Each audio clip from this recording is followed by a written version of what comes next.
Hello, everybody, and welcome back to another episode of the EntreEd Talk podcast.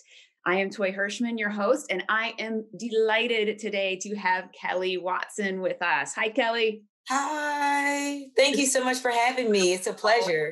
We are so excited. So we're going to do something a little bit different. I'm going to let Kelley kind of give her background and the lowdown and share her story with you. So I will just give her a brief introduction. Okay. So Kelley is an epic educator from the Irving ISD in Texas, where she is the coordinator of the School of Entrepreneurship and assistant coordinator for the School of Business.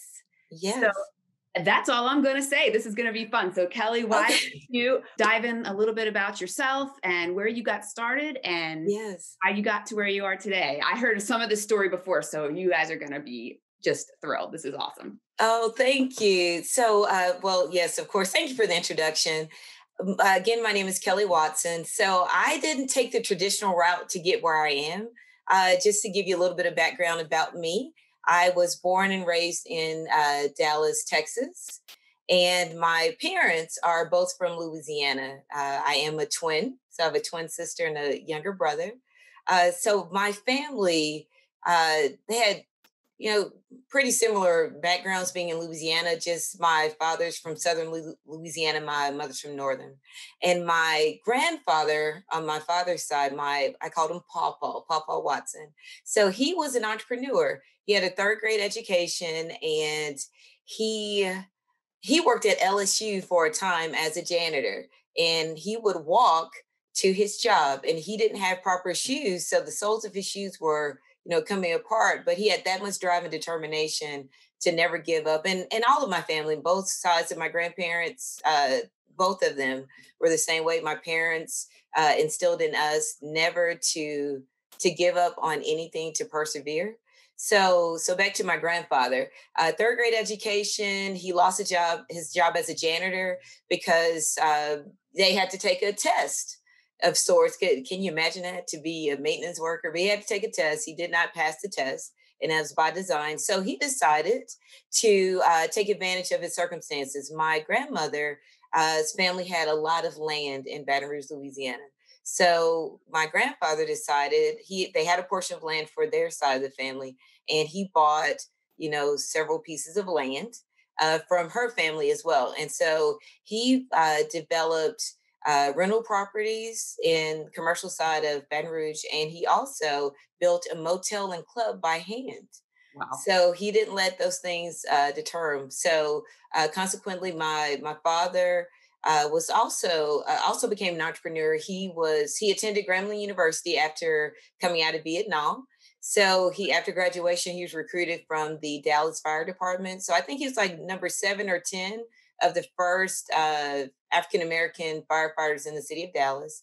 So he and my mother decided to build entrepreneurship strands. So my father started cutting lawns in influential and affluent neighborhoods in Dallas, very similar to, where people like Jerry Jones and people like that live. So that's the owner of the Cowboys. So he was in that area at the time. So that was very lucrative. So he saved his money and he bought his first dump truck and a Caterpillar. And then I think I was like maybe in first or second grade. He decided to open an excavation business with my mother. So my mother was so I say that she was the CFO and my father was the CEO. So she did all of the contracts, all of the administration, all the job leads, all the pricing lists, everything for the business. And I started working for my parents at 7. So my first job was to organize invoices for our company. And my price was a clock radio because I wanted to be just like an adult and have an alarm so I could get up like grown people. That's what I said. I want to be a grown person and set my alarm. So I put it in our children's room. I set the alarm for my sister and my brother to wake up at 4:00 in the morning to brush our teeth and get our day started. So that was and I would also read quotes to clients at 8. And my father and my mother's clients thought that I was much older because I was quoting prices on different sand and gravel prices and quoting yardage because they taught me how to do the math. So I was excited about that. So fast forward, my sister and I went to Hampton University in Hampton, Virginia. So that was a great experience. We had all of my siblings, my brother and my sister and I, we all attended private school. So my family is very big on education. It's first, God first, then education, and then everything else will happen, of course. So my senior year of high school, my friend Kelley, who was a cheerleader with my sister and I, introduced us to Hampton University. So we said, we're going. So we left Dallas, went to Hampton, Virginia, and we both majored in marketing. So being in that environment of a school of business and the quality of education and the prestigiousness of being at Hampton University set a level of excellence that my parents had already set a foundation, but the level of excellence was just heightened because we were all trained to be on Wall Street. Our dean of students, our President Harvey, everyone at the campus, they had nothing but high expectations for their students. And so we rose to the occasion. So I had a great time being a marketing student, learning how to pitch, how to critically think, the 4 P's of marketing at the time. Now they're 5 P's. So I'm dating myself, but it was a great experience. So after college, I interviewed at a couple of companies on the East Coast, one being Sony Electronics. I had high hopes of living in New York, but that dream didn't happen. So I moved back to Dallas. My mother actually found a job for me working for our local newspaper, the Dallas Morning News. So she said, so we didn't call it the Dallas Morning News then, we called it the paper. So she said, I have a job for you, an interview for you at the paper. So I started as an assistant to the sales department for retail sales. So all of the print advertising that you could think of. So I work for the title or corporate company is BLO. So they had our ABC affiliate at the time, Texas Cable News, and the newspaper. So I learned a lot about marketing, advertising, product placement, blitzes, everything you could think of, radio, television. I learned, and it was probably the best experience. So after being an assistant for about a year and a half, I became an account executive. So I won the President's Club Award at the Dallas Morning News. So after that, went to Verizon, a couple of other corporations there at the time. And then one of my pastor at the time, Apostle, now he's an apostle, Tyrone Howell, and his mother, my mentor, Minister Carol Williams, she said, they said, you should be a teacher. I said, not so. So I said, no, not so. Teachers don't make any money. So, I was in sales. So I thrived on the pursuit of making sales and meeting people and traveling. So I never knew that teachers could do that. So he said, you should be a teacher. So I started my training with my mentor. She trained me, Madeline Hunter, didn't know what that was, all of the nuances of being a teacher that I never knew were possible. And I went and I started subbing. So it was a suggestion that I would be a substitute because I was transitioning out of corporate and I needed to know what it was like to be in a classroom. So I was a substitute teacher in Irving ISD for MacArthur High School, where I work now, and for another academy. It's called Jackie Singley Academy. And it was a great experience. I got a chance to sub for a teacher. Her name is Kimberly Watson. And she's listening. She was a great asset to me. So Kimberly Watson allowed me to teach her marketing classes. So, and to back up a little bit, before I even knew you could teach marketing in school, when I was in substitute orientation, and I do believe that there are divine signs that, God shows you throughout the way. So there was a training, and the example of a substitute job that was being filled said marketing for K. Watson. And I'm K. Watson. There was also a Kimberly Watson. So I said, marketing, K. Watson. I can be a marketing teacher. I didn't know. So I quickly said, oh, I need to get a job with her. So all of that to say she wrote my recommendation to be a teacher at MacArthur High School. Dee Dee Jones, who's also my mentor, she was on the panel. Out of 100 applicants, I was 101. They had to pencil my name in on a piece of paper. And from all of those applicants that day at a job fair, I was hired. And that's been my only experience. So 14 years later, I am now a teacher, started in teaching marketing and business, duly certified. Now I am almost finished with my MBA in strategic leadership. And now I have my positions. And we've done a lot of things in the School of Entrepreneurship, which is a signature program in Irving ISD. And I will say this about Irving ISD, I love it there. Now, I don't have a point of reference of any other district, but I love my district because the district gives the opportunity for students, no matter their socioeconomic background, their level of experience, the opportunities to realize their dreams. So anything they want, whether it's culinary, business, marketing, entrepreneurship, some kids said they never knew that they could own their own business. So seeing those type of things. So I'm going to segue in saying that all my students are special, but I'm going to give you a story of one in particular. His name is Juan Ramos. And at the time, I am with Incubator EDU now, which is our title program for our School of Entrepreneurship. But at the time, I was with the program that was called the Network for Teaching Entrepreneurship out of New York. Karen Izell, and hi, Mrs. Izell, she gave us great opportunities to really spread our wings in entrepreneurship. So at the time, Juan Ramos moved here to Irving from El Salvador, didn't really speak English at all. But he was highly intelligent, was probably going to be valedictorian in his class in El Salvador, but he was a sponge and he wanted to learn everything. We would bring Wall Street journals to him because he wanted to learn different words to improve his English. He was taking double math classes so that he could excel in his classes and be caught up so he could graduate and distinguished. So he came in his 11th grade year into my entrepreneurship class. So we didn't have a School of Entrepreneurship at the time. It was just an elective. And he said, I want to start an app. So I said, great. So he said, I love history. I love math. I love technology. So I want to start an app. He and his partner, Amna Jamali, started an app called Better Than History.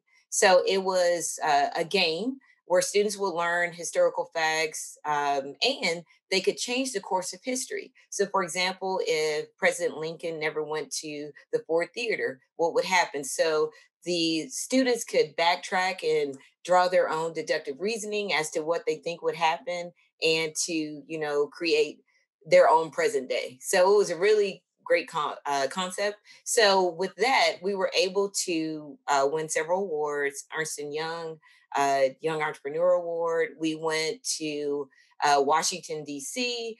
I received Global Entrepreneur of the Year. Juan received Global Student Entrepreneur of the Year. And it was an international gala with people from every walk of life all over the world. It was wonderful.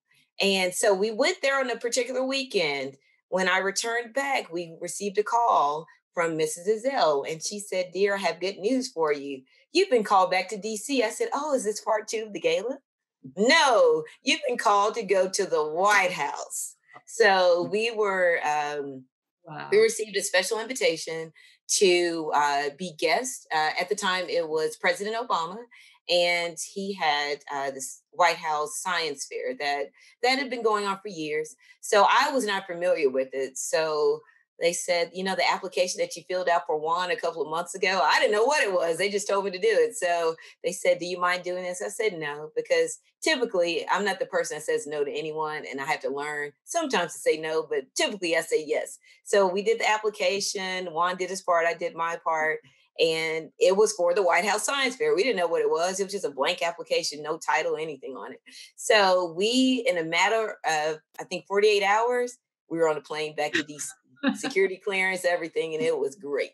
Wow. So we had a chance to go to the White House, do a lot of press junket. We even met Bill Nye, the science guy. It was great.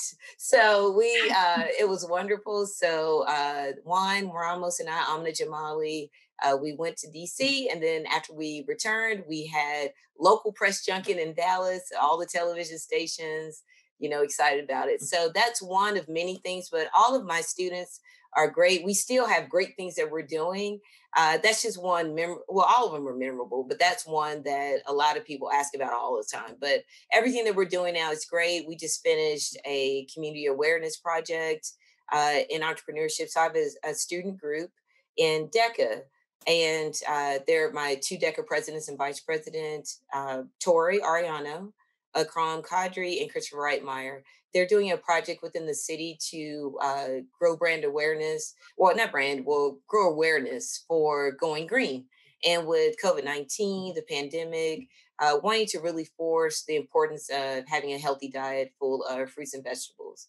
So we've been going on a campaign that started last February and is, going full circle. So we just had a great presentation with the city of Irving with the city manager and his task force, and some great women that have helped us tremendously. Our school district has really been helpful in getting the students set up and doing those things. So that's just one of many projects that we're doing in entrepreneurship. So we have not-for-profit, we have for-profit, we have different types of businesses. So I could talk forever. If you can tell, I'm a talker. So just let me know what else I need to answer, and I'll cut it off there so you can ask me more questions. Oh, wow. That is incredible. Can you tell us a little bit about what your classroom is like and that experiential learning process and collaboration with your students? Yes, so it's non-traditional.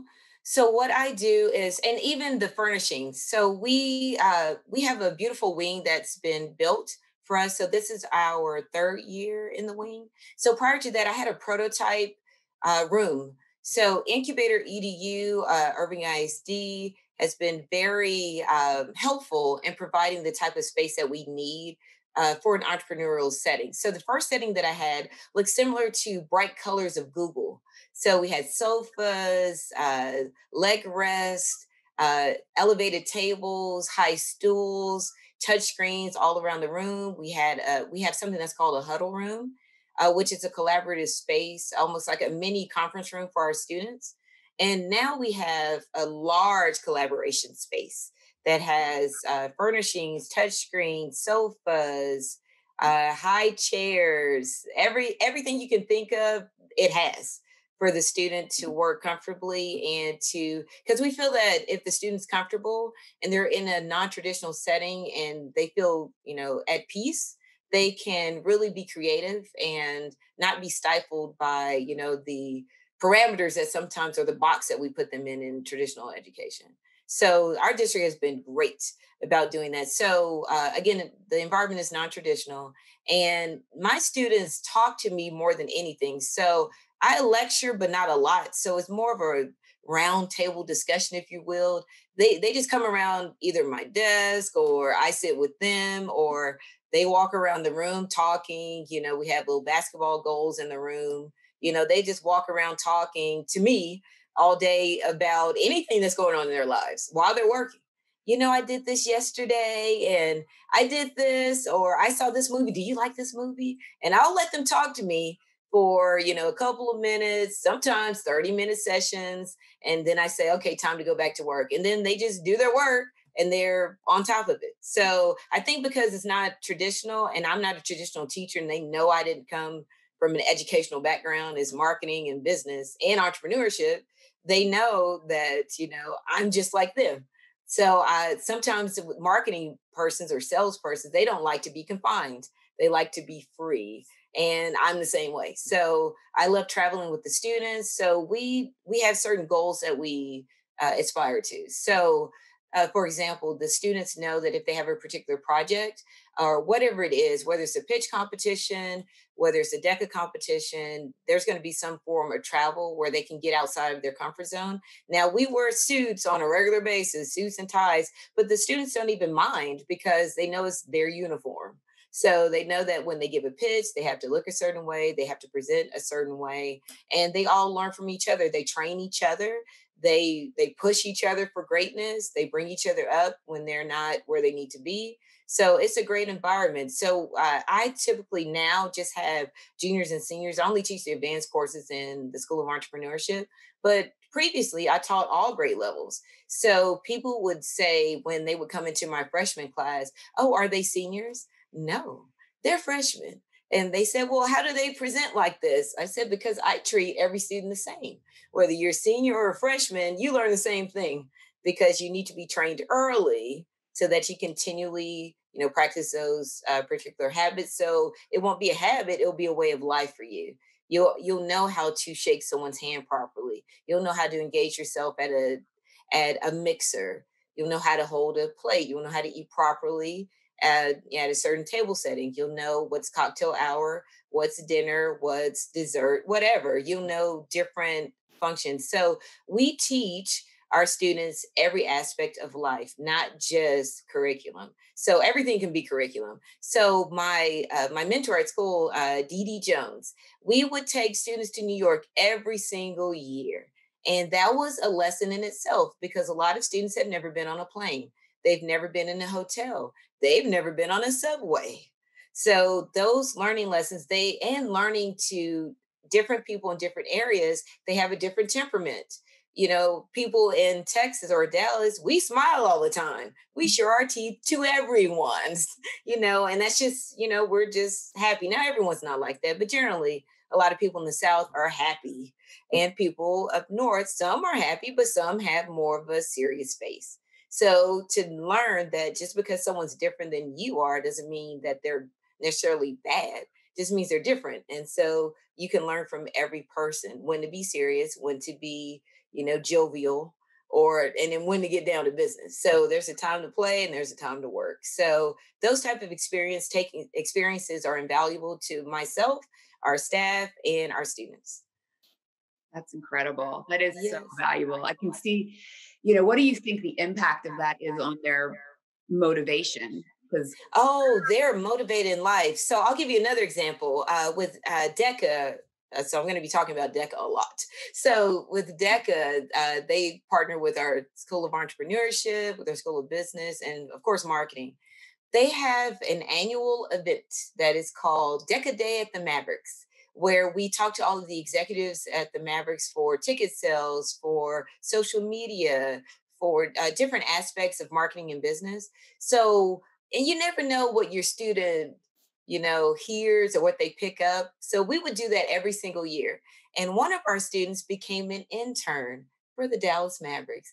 oh, And cool. and he said, and I quote, "I want to work for the Mavericks when Mrs. Jones and Miss Watson brought us to DECA Day at the Mavericks." He said, "I was excited from that day on, and I had to be an intern. And I want to," now he's working for the Mavericks, but he said, "That's why." And you never know. And a lot of people write us in and say, "Oh, I'm an adult now. Can I go to New York with y'all? I want to be a chaperone." So they say, DECA trips to California, to Florida, our trips to Chicago when I go for training for Incubator EDU. All the students say, "I want to go with you because Chicago's like little New York." I say, "Well, yeah, to me it is, but people in Chicago probably don't like that." But I love Chicago. I love Incubator EDU. I love Nifty. I love the experience to meet new people from every walk of life. No matter who you are, I can learn something from you, and I love just speaking to people, observing them to see how they handle their day-to-day lives. That's great. That's Yes. something that's so important for students to that's part of that mindset piece where they're learning how to be humans in the world. And they think sometimes schools in a more traditional approach Mhm. don't let kids spread their wings like that and Exactly. experience those real world things. And it's just incredible the cool educators that I get to meet and how when you give students that latitude and that ownership over their learning, it blows my mind what they're able to do. Exactly. Really. Yes. Yes, I totally agree. So do you find that there's what kind of mix is there between the students who pick more of like a nonprofit social enterprise type of business compared to those who pick a for-profit type of business. We Well, I see a find lot that of social students, enterprise lately. So it's kind of heartwarming what we're seeing. it really is. So I'll typically see those type of students that want to go for a not profit or they want more local and global change. Those students are always on student council. They always are my helpers. They always want to help everyone. So we do an annual event called Adopt a Child, where our School of Business and Entrepreneurship or our DECA Club we purposely adopt, or in lack of a better word, we adopt them, the students, to give them presents for Christmas. So we typically get the students that we ask for it. And I hate to say it this way, we ask for the kids that will have never had really anything, and we get them everything. If they say they want a computer, we get it. If they say they want a bike, we get it for each student. So if they have siblings, we get everyone what they want and what the parents want too. So their clothes, shoes, everything. So those type of students always help with those type of projects. They say that, well, I know what it's like to be without, and I don't want anyone else to be like that. Or if they come from, if they're a family that has means, they say, well, I don't know what it's like, but I want to give what I have back to someone who doesn't. But all of our students are like that. I shouldn't really say is categorized to those that care and that don't. All of them care. It's just some people have more of a passion. Then you have the other students, and they say what's coined now as a boss. I want to be a boss, or I want to be Insta famous. I was like, okay, well, people that are Insta famous, they put work behind it. It's not just they take pictures all day. They have brand deals. That's hard work. You have to get up every day and post. You have to vlog. You have to do everything. That's a job. So I said, well, if you're willing to put that kind of effort into it, I'll help you in whatever way I can. And then when they see what you really have to do, they say, well, I don't know if I want to do that, but I do have 100 followers now. So that's cute, whatever motivation that they need to explore, whatever new technology that we have, because I love it. We're using TikTok videos for pitches. We're using everything that's out there to, not everything, things that are appropriate for students, and to really get their point across. So so to answer your original question, the ones that are interested, the students that are interested in not-for-profit, they have a more helper, I'm a big sister or whatever, big brother type of mentality. And the others just want to be a boss and make all the money that they can. And those students still want to give back as well, but their first focus is to, climb a certain level that they've set, or the ladder that they've set for themselves. So yeah, so that's the difference. That's awesome. Yeah, we've Yes. seen a lot of social enterprise projects lately, and I wouldn't expect, because like when I was 14, that's the last thing on my mind. Yes. I was all about, oh, it's all about me, and I want to make money. And but I'm just so impressed with what these students want to do and what they care Yes. about. And it's amazing when you see them just take the reins on their learning and go for it. It's really, really cool. So Yeah. so we have a lot of teachers who would love beyond to have the setup that you have at your school. I'm sure you realize that you've seen a traditional school. Yes.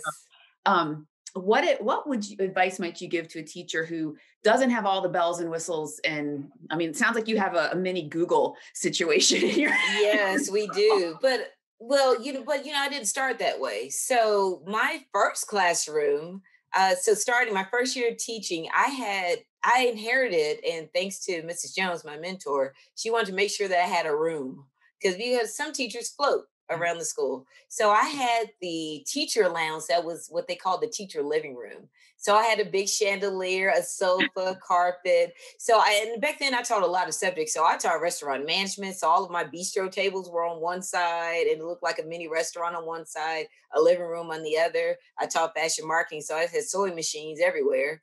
And I taught travel and tourism marketing. I taught and personal finance and business information management. So I taught all those preps my first year. My room looked like every subject. Yes. So yes. And we were selling snacks to kids. So I had a cart with snacks, and all the kids that weren't taking my class, they would just buy snacks and just lie on my carpet and my sofa and say, oh yeah, this is the best room in the school. So they would eat their snacks, and I didn't know them. They're like, yeah, miss, I just came to chill here. I was like, oh, your teacher's okay with that? Yeah, I went to the restroom. But I would just talk to all the kids. And that was my time to talk to them and say, do you know about marketing? Do you know what DECA is? Do you want to be in our courses? So the next year, the majority of my fashion marketing class had all football players. So, so it was funny. So it was a chance for me to get to know the kids. So my second year, I moved from the living room to upstairs where I had old red round tables that came from the cafeteria.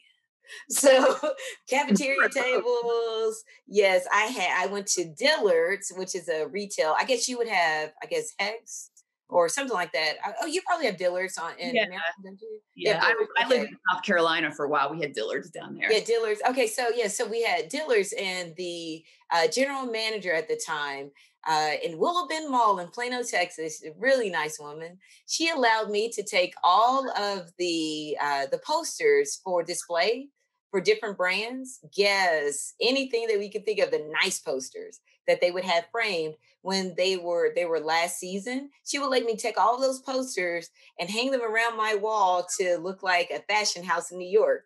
And again, I had cafeteria tables. I had built-in shelving from 1972.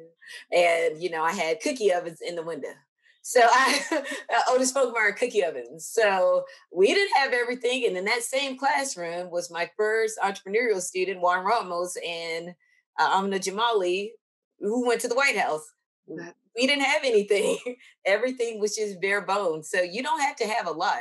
All you have to have is the drive and the patience and the motivation to want to help students. So you can be in a box and do great things. There are people that work from Starbucks every day. They don't have an office. They have no overhead, and they're probably the greatest entrepreneurs in the world. I've seen people vlog from their vans or their cars. They have a weekly vlog from their van that they live in. So you can be an entrepreneur anywhere. You can be a teacher that starts anywhere. So you don't have to have all of the bells and whistles. Now they're nice, they look great, and we appreciate them, but we started with nothing, and now we're where we are now. So it's great. So such a cool journey you've been on, and very entrepreneurial as a teacher too, because yes, running the school store, we had to do everything. I would have to put on different hats. Fashion marketing now. Oh, now it's time for me to run the school store. Now it's time to make cookies in the morning. Oh my so we had to do everything. That is a lot of prep. Yeah, it's a lot, but I loved every minute of it. That is so amazing. So, so I know a lot of times when we're talking to teachers are generally type A, okay. Which makes sense, right? Yes. So a lot of times we have this kind of feeling of, I know when I transitioned into teaching, this feeling of, if it's not perfect, it has to be perfect. I can't make a mistake. And so I want you to speak to that maybe a little bit, and how because we tell teachers all the time, to be entrepreneurial, you just have to go. You have to it's not going to be perfect when you first start. You might not have all the answers. And that's sometimes a little hard for teachers and educators to do. Yes. So I learned a lot from three special women: my mother, my mentor, Mrs. Carol Williams, and Mrs. Dee Dee Jones. So to be fluid and flexible, that you don't have a lot. So I'll just start with my mother. So of course, I never, lacked for anything. I was very middle class, upper middle class, but my parents raised us to not be what my mother would call a snob. So to that end, we would go places like Goodwill to get clothing, so we would know what it was. The Salvation Army, every place like that, and people thought that we had clothes from Neiman Marcus, not that we couldn't afford it. My parents said they're entrepreneurs, and my father was a fireman, and my mother worked at Kodak. So we had money, but she wanted us to know what it was like in every realm so that we wouldn't look down on anyone. So to be fluid, to know every walk of life may not be easy, because you can be up one day and down the next. And to know the same people, as the saying goes, that you met on the way up, you'll see them when you come down. So to treat everyone well. So those women, my mother, my mentor, Mrs. Williams and Mrs. Jones, they are all the same type of person where they taught me, the ways of life, how to conduct myself, how to dress, how to speak, how to, get down and dirty and help people, go to missions and help people, help in church, help people that need it, be patient with people. So I'm a combination. I'm a type AB. So my A will kick in at certain moments, but my B will also kick in where I feel sorry for everyone. I want to help the world. And if a kid where they're not as confident in themselves, have that moment, because I had that in high school as well. I had a speech class and I love impromptu speaking now. I love anything that has to do with giving a speech or talking or pitching. But in high school, I was shy where I wouldn't speak above a whisper, really. But I was very smart, but I wasn't confident in myself. And I was a cheerleader. So football coach Kurt Wilcox, in speech at my private school, Tyler Street Christian Academy. Hi. So he taught my speech class, and he said, "You're probably one of the best speakers that I have in the class, but you don't know it." He said, "I want you to go home and I want you to write a speech. I want you to memorize it and practice in the mirror. And tomorrow you're going to give it with no note cards. And I don't want you to ever use note cards again." And so I did that. And from that day in 11th grade, he told me not to use note cards, and I don't use note cards for anything now. So if someone asks me to give a speech, they'll give me maybe a little script. I'll look over like 5 or 10 minutes and I'll just do it. So he taught me that skill. And I do the same for my students now, where they say, "I need a piece of paper. I need notes." No, you don't. We're going to teach you how to do this now. And they don't use note cards either. They can't. They're like, "Oh, Miss Watson doesn't like notes. You can't use notes in here." They'll tell other kids that. They was like, "You need to learn how to do it. We'll teach you." So whatever skills I learned in 11th grade, they're doing it now. So yes. So being flexible, learning, even though you are type A, to know that you can relax, because sometimes you can make yourself, go through changes that you don't have to, because kids are different. They can tell you one day, "I'm all on board," or "I want to do this competition," or "I want to do this pitch." And the next day say, "Oh, well, I decided to stay at home. I don't want to do this anymore." And you have to be okay with that. And, or inside you may say, "Oh my God, I can't believe this." But hey, everyone has a different path in life. Sometimes you can make a mistake and come back, just like I did when I was in 7th grade. I was on the track team. I did 3,200 long distance. I got to probably lap 6. And I said, the bear's on my back. I'm just going to run into the infield, and I finished the race. I did that. I quit in the middle of the race. My coach was all over me. Coach Milne, she was all over me. But I learned a lesson then.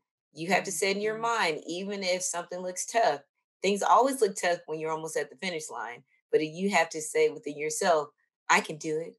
I was purposed for this." So you go all the way through the finish line, no matter what. And you can get more races to come. But if you quit, sometimes people won't give you another chance to have another race. So yeah, I've learned that early in life. So even when I have students that may quit, they say, "Well, you don't like me anymore." I was like, "Yes, I do." And I tell them the track story. They're like, "You did that?" I was like, "Yeah, I was a kid too." So yes, I understand that. So yeah, I give people other chances, but I do tell them in life, sometimes you don't get another chance. So learn now while you're in high school, when people are there for you and they'll give you another chance. Sometimes in college, you don't get another chance. Sometimes in business, they say, "Oh no, I'm writing you off." And some people are like that. So just realize everyone's different. Never give up from your grandpa. Never give up. Yes.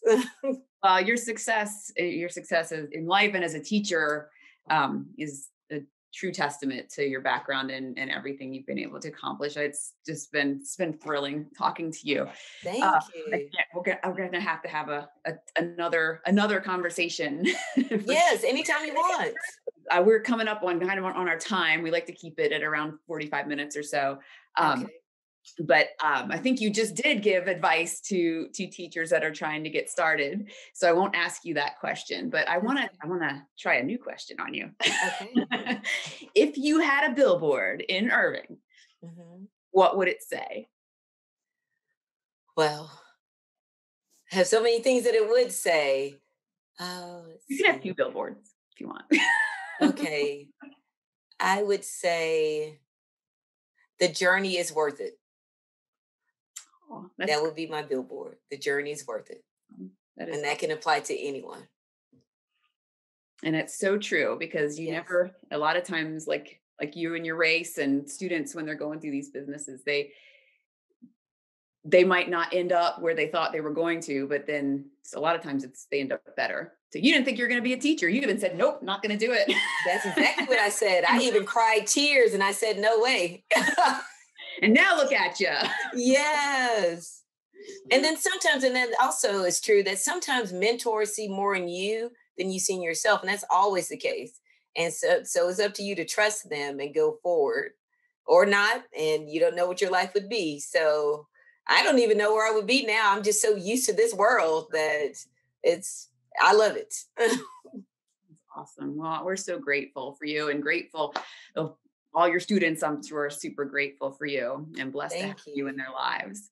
So Thank thank you you. so much for being here. It was great meeting you and getting to talk. And I will look forward to continuing our conversations. Thank you. It was my pleasure. Have a good day.